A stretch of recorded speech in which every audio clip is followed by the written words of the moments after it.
না, গোপাল চ্যাংরাটা নিয়ে যায় প্রতিদিন আমার কলা। ওই শালাকে যদি আজকে ধরতে পারতাম, দিতাম একটা জলা।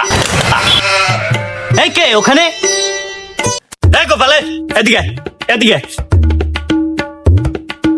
ভাই এবারে তুই কি ভালো হবি না? তোর লাগি আমার গাছের একটা কলা একদিনও থাকে না। তুই প্রত্যেকটা দিন আমার কলাগুলো খাইয়ে যাস।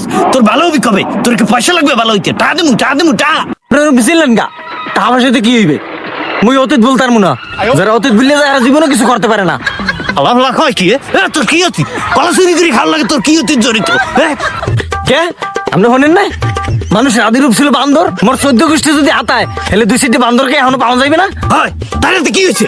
মোর পূর্বপুরুষ এই সময় খায় না কলা, মুই হেলে গিয়ে অতীত ধরিয়ে রাখতে আছি। আমরা কা আমরা 14 গোষ্ঠী হলে মানে পুরনো অতীত ভুলাইতে পারবে না। আপনার কোনো আনবই দেবেন না, আমি অতীত বলতে পারবো না। আপনি আমার টাকা পয়সা দিয়েও কিছু করতে পারবেন না।